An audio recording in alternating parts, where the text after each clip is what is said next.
मैं अनिल कुमार दीक्षित अपने video channel Dixit जी speaks के साथ एक दफ़े पुनः आपके समक्ष उपस्थित हूँ। मेरे सभी श्रोताओं को मेरा नमस्कार है और हमारे इस कार्यक्रम में आप सभी का स्वागत है, अभिनंदन है।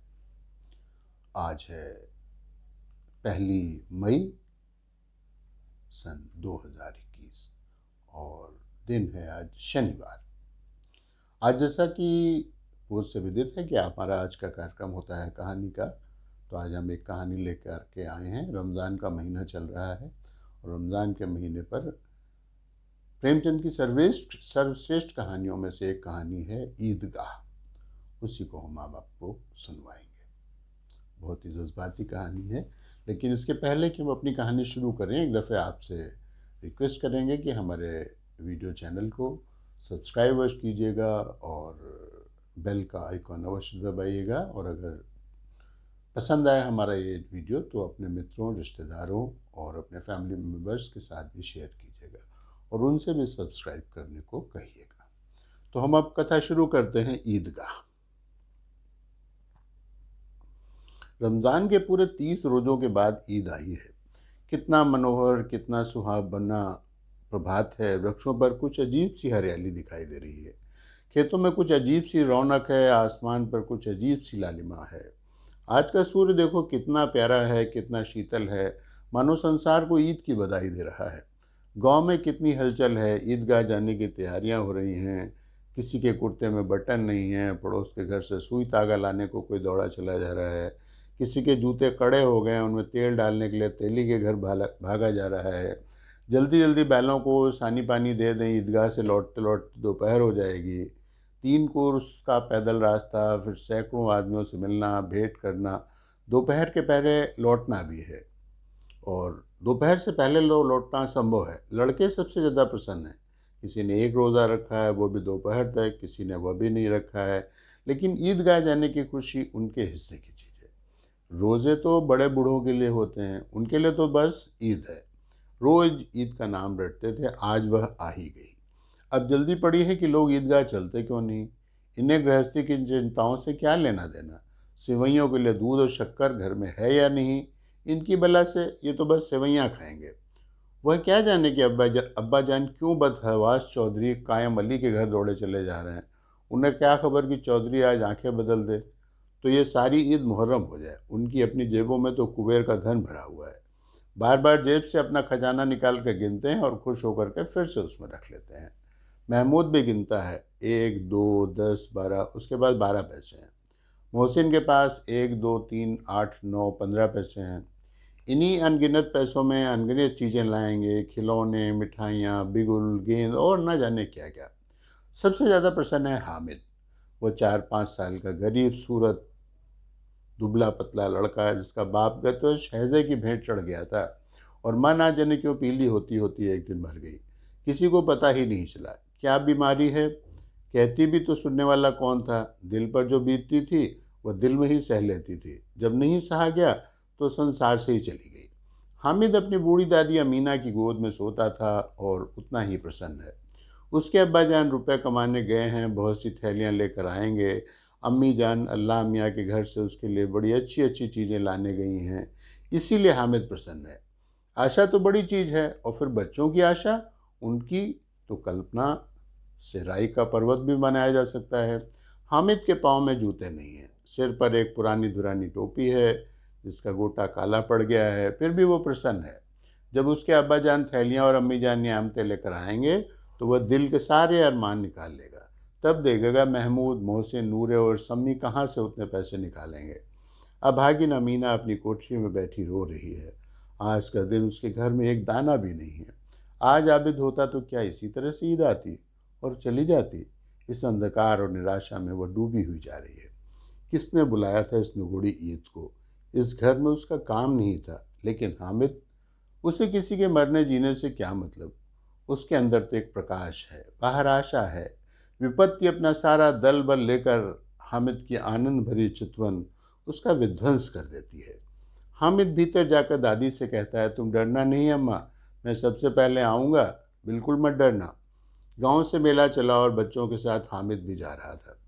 कभी सबके सब दौड़कर आगे निकल जाते, फिर किसी पेड़ के नीचे खड़े होकर साथ वालों का इंतजार करने लगते। ये लोग क्यों इतने धीरे धीरे चल रहे हैं? हामिद के पैरों में तो जैसे पर लग गए थे। वह कभी थक सकता था?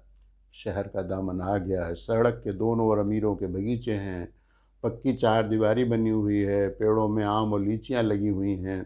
कभी कभी कोई लड़का कंकड़ उठाकर आम पर निशाना लगाता है, माली अंदर से गाली देता हुआ निकलता है।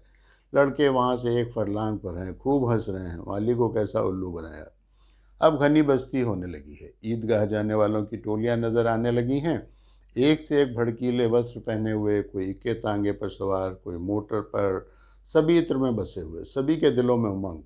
ग्रामीणों का एक छोटा सा दल अपनी विपन्नता से बेखबर संतोष और धैर्य में मगन चला जा रहा है। बच्चों के लिए नगर की सभी चीज़ें अनोखी थीं। जिस चीज़ की और ताकते ताकते ही रह जाते, फिर पीछे से बार बार हॉर्न की आवाज़ होने पर भी न चेतते। हामिद तो मोटर के नीचे आते आते ही बचा। सहसा ईदगाह नजर आया। ऊपर इमली के घने वृक्षों की छाया है, नीचे पक्का फर्श है जिस पर जाजिम बिछा हुआ है, और रोजेदारों की पंक्तियां एक के पीछे एक न जाने कहाँ तक चली गई हैं। पक्की जगत के नीचे तक, जहाँ जाजिम भी नहीं है, नए आने वाले आकर पीछे की कतार में खड़े हो जाते हैं। आगे जगह नहीं है। यहाँ कोई धन और पद नहीं देखता, इस्लाम की निगाह में सब बराबर हैं। इन ग्रामीणों ने भी वजू किया और पिछली पंक्ति में खड़े हो गए। कितना सुंदर संचालन है, कितनी सुंदर व्यवस्था। लाखों से रिक्शा सिजदे में झुक जाते हैं, सब फिर सब के सब एक साथ खड़े हो जाते हैं, एक साथ झुकते हैं और एक साथ घुटनों के बल बैठ जाते हैं। कई बार यही क्रिया होती है, जैसे बिजली की लाखों बत्तियां एक साथ प्रदीप्त हों और एक साथ बुझ जाएं। यही क्रम चलता रहे। कितना अपूर्व दृश्य है, जिसकी सामूहिक क्रियाएं विस्तार और अनंतता हृदय को श्रद्धा, गर्व और आत्मानंद से भर देती है। मानो भ्रातृत्व का एक सूत्र इन समस्त आत्माओं को एक लड़ी में पिरोए हुए है। नमाज खत्म हुई, लोग आपस में गले मिलने लगे, तब मिठाइयों खिलौनों की दुकानों पर धावा होता है। ग्रामीणों का वह दल भी इस विषय में बालकों से कम उत्साही नहीं है। यह देखो, हिंडोला है, एक पैसा देकर जाओ। कभी आसमान जाते हुए मालूम हो गए और कभी जमीन पर गिरते हुए। चरखी है, लकड़ी के हाथी हैं, घोड़े हैं, ऊंट छड़ों से लटके हुए हैं। एक पैसा देकर बैठ जाओ और 25 चक्रों का मजा लो। महमूद और मोहसिन, नूरे और सम्मी इन घोड़ों और ऊँटों पर बैठते हैं। हामिद दूर खड़ा है। 3 ही पैसे तो उसके पास हैं, अपने कोष का 1/3। जरा सा चक्कर खाने के लिए वह नहीं दे सकता। खिलौने के बाद मिठाइयाँ आती हैं। किसी ने रेवड़ियाँ ली, किसी ने गुलाब जामुन, किसी ने सोहन हलवा। सब मज़े से खा रहे हैं। हामिद बिरादरी से पृथक है। अब भाग्य के पास 3 ही तो पैसे हैं, क्या नहीं कुछ लेकर खाता। ललचाई आंखों से सबकी ओर देखता रहता है। मिठाइयों के बाद कुछ दुकानें लोहे की चीज़ों की हैं, कुछ गिलट की और कुछ नकली गहनों की। लड़कों के लिए यहाँ कोई भी आकर्षण नहीं था, वह सब आगे बढ़ जाते हैं। हामिद लोहे की एक दुकान पर रुक जाता है। कई चिमटे रखे हुए थे। उसे ख्याल आया, दादी के पास चिमटा नहीं है। तवे से रोटियां उतारती है तो हाथ जल जाता है।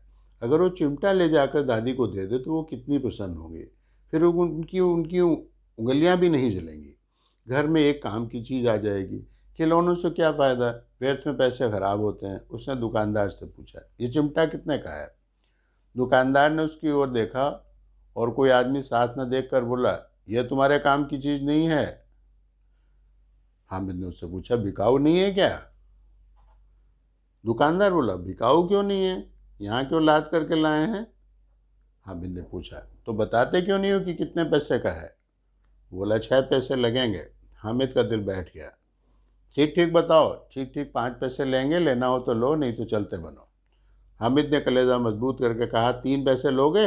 यह कहता वो आगे बढ़ गया कि दुकानदार की घुड़कियाँ न सुने। लेकिन दुकानदार ने घुड़कियाँ नहीं दी, बुलाकर चिमटा दे दिया। हामिद ने उसे इस तरह कंधे पर रखा मानो बंदूक है और शान से करता हुआ संगियों के पास आया। 11 बजे सारे गांव में हलचल मच गई। मेले वाले आ गए। मोहसिन की छोटी बहन ने दौड़कर भिश्ती उसके हाथ से छीन लिया और मारे खुशी के जो उछली तो मियाँ भिश्ती नीचे आ गए और सुरलोक सिधार गए। इस पर भाई बहन में अच्छी खासी मारपीट हो गई। दोनों खूब रोए। उनकी अम्मा शोर सुनकर बिगड़ी और दोनों को ऊपर से 2-2 चांटे और जड़ दिए। अब मियाँ हामिद का हाथ सुनिए। अमीना उसकी आवाज़ सुनते ही दौड़ी, उसे गोद में उठाकर प्यार करने लगी। सहसा उसके हाथ में चिमटा देखकर चौंकी। ये चिमटा कहाँ था? उसने बोला, मैंने बोन लिया है। कितने पैसे का लिया? 3 पैसे का। अमीना ने छाती पीट ली। ये कैसा बेसमझ लड़का है कि दोपहर कुछ खाया न पिया, लाया क्या है चिमटा? सारे मेले में तुझे और कोई चीज़ नहीं मिली, ये लोहे का चिमटा उठा लाया? हामिद ने अपराधी भाव से कहा, तुम्हारी उंगलियां तवे में जल जाती थी, इसलिए मैंने इसे ले लिया। बुढ़िया का क्रोध तुरंत स्नेह में बदल गया, और स्नेह भी वह भी नहीं जो प्रगल्भ होता है और अपनी सारी कसक शब्दों में बिखेर देता है। ये मूक स्नेह था, खूब ठोस रस और स्वाद से भरा हुआ। बच्चे में कितना त्याग है, कितना सद्भाव है और कितना विवेक है। दूसरों को खिलौना लेते और मिठाई खाते देख इसका मन कितना ललचाया होगा, कितना जब्त किया होगा इसने। वहाँ भी से अपनी बूढ़ी दादी की याद बनी रही। अमीना का मन गदगद हो आया। अब और एक विचित्र बात हुई। हामिद के इस चिमटे से भी विचित्र, बच्चे हामिद ने बूढ़े हामिद के पार्ट का खेल किया।